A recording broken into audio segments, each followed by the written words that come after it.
Welcome to this homework video then, which is also going to be about functions. I'd like to recap a few things and also cover a few new points. So, first of all, I have a question for you. Question 1. Which of the following diagrams show graphs of functions? Now, we've looked at what a function is and how to define a function, so hopefully you remember that a function is a relationship that maps each of the independent variables, each of the elements of the independent variable, to just one element of the dependent variable. So one element of the domain is mapped to one element of the range. And if you remember in class, we kind of had this diagram here with all our possible x values, all our possible y values, and it's a unique mapping in that one of these can be mapped just to one of those. And it could be that another one might be mapped to the same one, that's okay, but we can't possibly have one of these being mapped to two different y values. That wouldn't be a function. So, this can be seen really clearly by the graph of a function, in that we can check, if we take for example this diagram here, that each value for x only gives rise to one y value. So if you have any x value, let's say this x value here, for which we can hit the graph twice, if we kind of scan along that line, that means that for this x value too, we have two distinct y values, which we know is not possible. So note, this one could not possibly be a function. If we took this diagram though, we can see that each x value definitely only has one y value. A helpful way to think of this might be is if you thought of a kind of vertical line that scanned along, and that vertical line should only have one point of intersection with this line of the function at each point. So this one, yes, could possibly be the graph of a function. The same is true, of course, for c. Now in this case we do have that separate x values, say this one here and this one here, would give rise to the same y value, namely 0, and these x values here would also give rise to the same y value as well.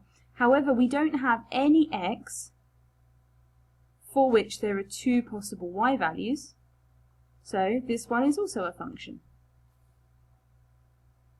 Hopefully now you've seen the pattern, and you recognize that d is also a function, because each x only has one y value. However, e is not, because if we took, for example, x is 1, then we have 2 values for y, so no, that can't possibly be a function. So you can see it's really easy to see from the graph of a function, or from a graph, whether or not the relationship represented could possibly be a function. So, my next question for you is a little bit trickier. So we've all got functions here in our 4 diagrams, because you can see that each x value only has one y value. However, we've got some certain restrictions.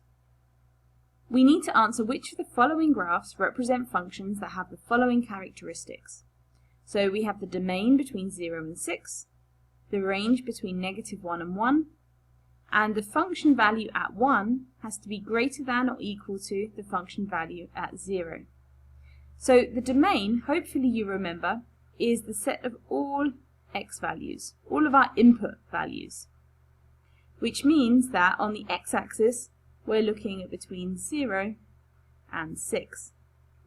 So clearly this graph here, let's call this one A, this one is out of the question because our domain extends far too far. No, domain too large. You'll notice though that all of the other graphs are neatly kept within 0 to 6, 0 to 6, 0 to 6. So they're all possible in terms of the domain, because we've already discussed that they represent functions and their domain is within this boundary. The range of our function then needs to be between -1 and 1. And hopefully you remember that this is the set of all of our y values, all of our possible outputs of the function. So this one again we've already ruled it out, but it's much too large, because if we look at the y values, this one clearly has y values that are greater than 1, so the range is also too large. However, if we look at all of our other functions, they're neatly kept within the boundary between -1 and 1. And it doesn't matter which one's bigger than the other, as long as every function value is contained between those two numbers. So we've checked that one. The only one that we've ruled out so far then is a. Hopefully then our last one will mean we can rule a few more out. So we want the function value at 1 being greater than or equal to the function value at 0.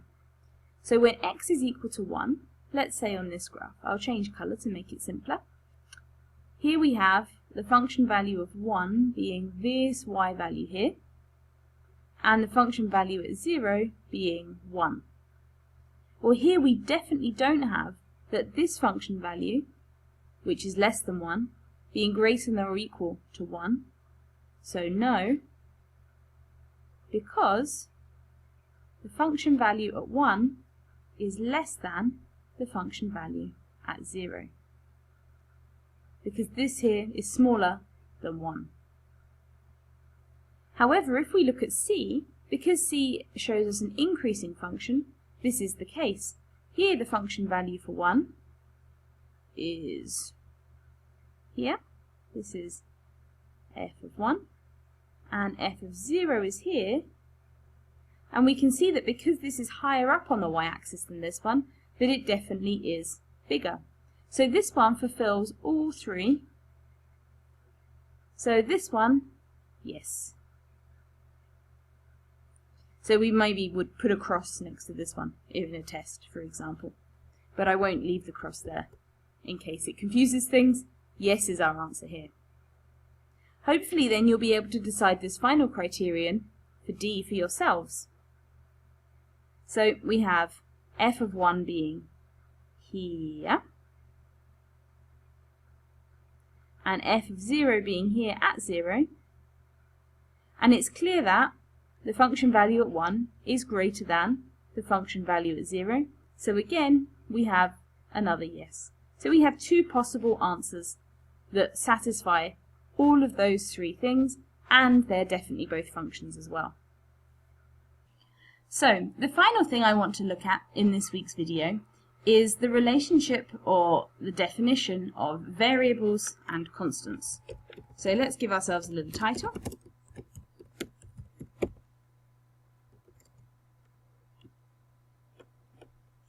Now, to show you this, I'm going to use an example which hopefully you're familiar with. Hopefully you're familiar with this shape here. I'll just do a little sketch. Oh, the lines should be straight, but it's not so easy on the board. So this is a cylinder. And the base is a circular base with a radius of r, and it has a height of h. And hopefully you should also know the formula for the volume of a cylinder. It's not something you need to know off by heart, but hopefully it's something you've met and used before, that the volume of the cylinder is given by pi times r squared times h. And of course we can move these elements around as we please, so you may have also seen h, pi, r squared, for example. It doesn't matter which way round these things appear. Now here we have a volume that could depend on two different things, the radius and the height. So here we have the volume, which could depend on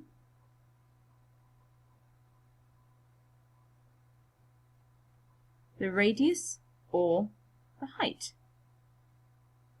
In that, if the radius got bigger,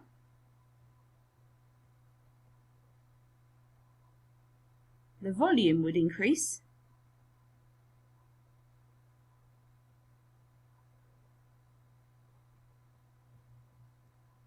And similarly, if the height got bigger, the volume would increase. You can imagine this, that if the base circle got larger, so the radius increased, then the overall volume of this cylinder, the amount of water that you could put in this glass, for example, would increase. And similarly, if we made this cylinder taller by increasing the height, the volume of the cylinder would also increase. So we have this thing here that could depend on either one of these. So we have two possible functions.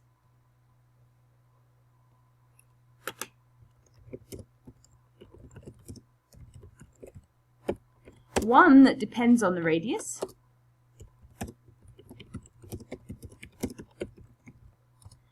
and another one that depends on the height. So the one that depends on the radius, we would write then that the volume V is a function of R in which the relationship is pi r squared h.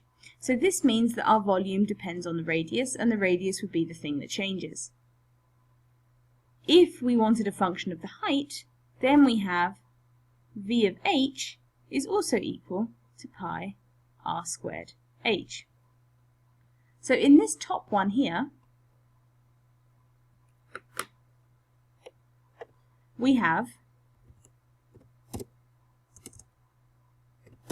that r is a variable, h is constant. And similarly for this one here, we have h is a variable and r is constant. So we have two different possible functions. In the first one, our constant is h, and in the second one our constant is r, so r squared also stays constant. And you can see I've plotted the graphs of these two different functions here. The first one, I've got v of r is equal to pi r squared h, and I can just set a value for h. Let's set the value for h as being 1, so we have a constant height of 1. And you can see that as the radius increases, so if we took a radius of 0, the volume would be 0, but if we took a radius of 1, we would have a volume here of around 3,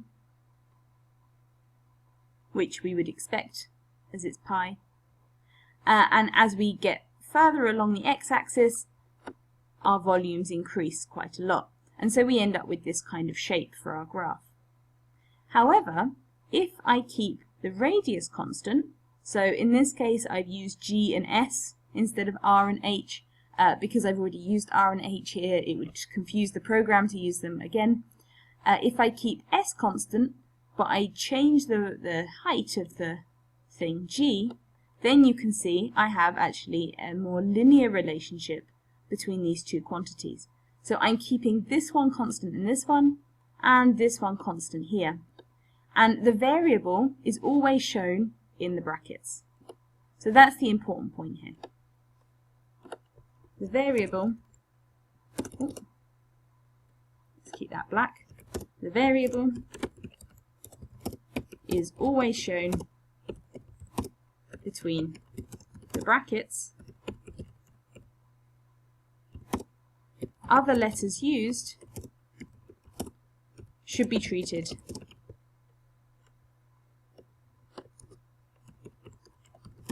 as constants.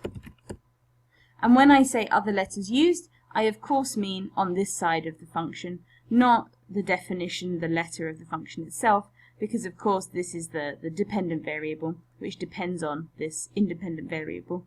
I mean letters such as h here and r here. So hopefully now you'll be able to recognize the difference between variables and constants. There are a couple of exercises in the book that you could have a look at to practice this. The first one is exercise 227.